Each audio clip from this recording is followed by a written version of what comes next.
for allowing me to share a bit about myself and my passion with you.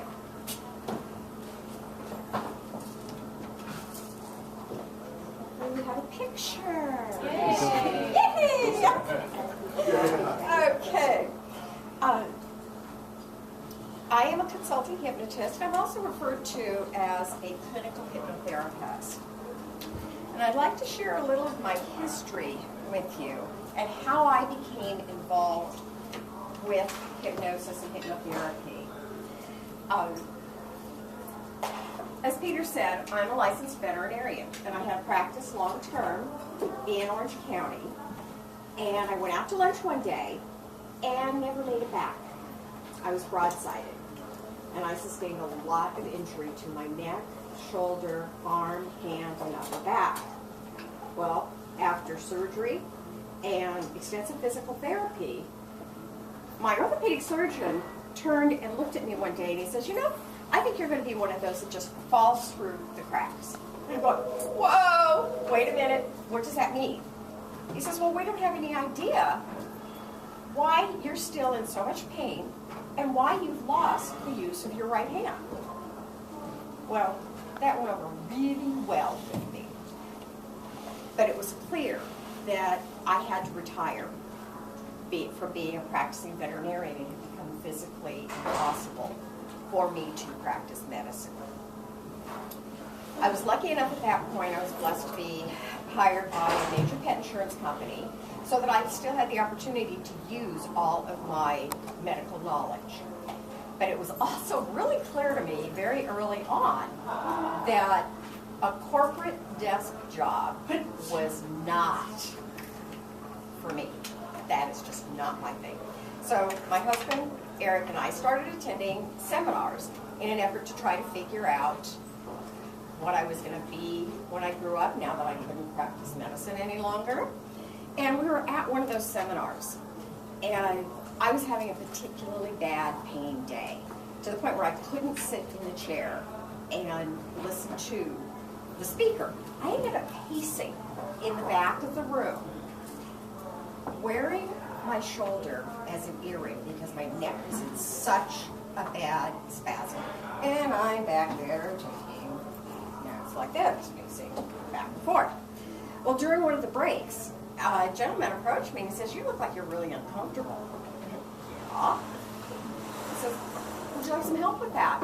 And I'm going, yeah. So right there in the middle of the seminar, on the break, with people milling around talking, he hypnotized me. I was out of pain like that for the first time in 15 years. I knew immediately what my new calling was. I had to be able to share this wonderful innate ability that people have to manage chronic pain without drugs. So I embarked on my little training mission and became certified as a consulting hypnotist, a clinical hypnotherapist, and then I went on to advanced training, became certified in complementary medical hypnosis and as a stress reduction facilitator. So, as I'm sure you guys all know, there are a lot of misconceptions out there about what hypnosis is. For example, let's say that I can hypnotize you all right now to believe that these 3 ropes are actually all the same length. Well, now, look deeply into my eyes and pay attention, because indeed, as you watch me closely, they do appear to be all the same length, don't they? Oh. So, what hypnosis is not. Hypnosis is not magic. Hypnosis is not illusion. Hypnosis is not mind control. So what is hypnosis?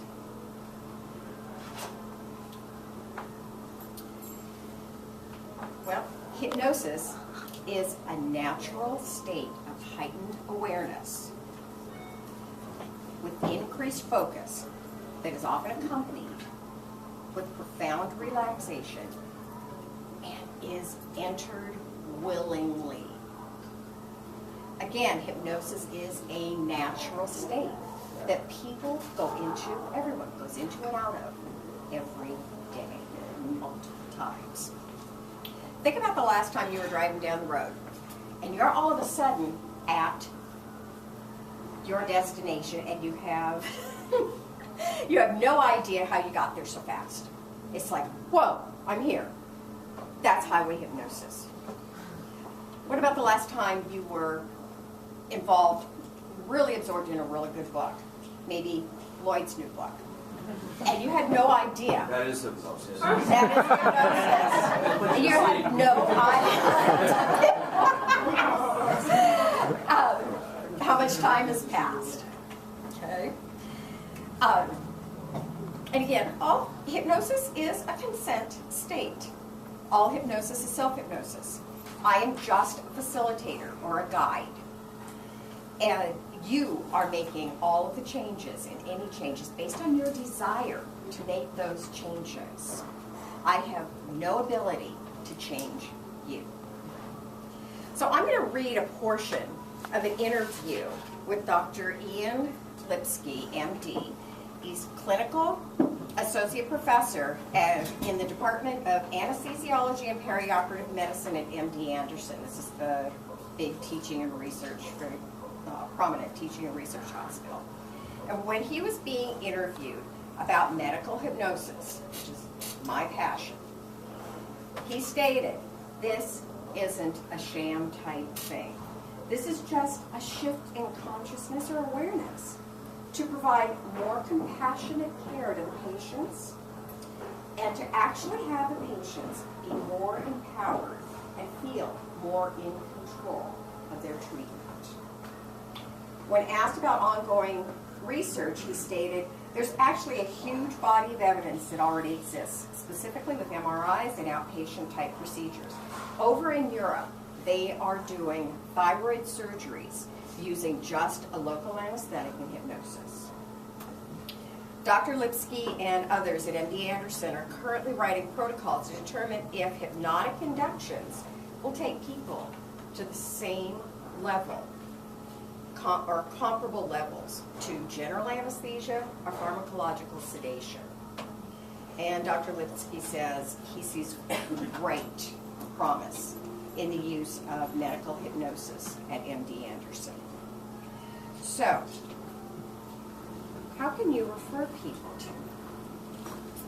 What about a smoker who's really ready to stop smoking?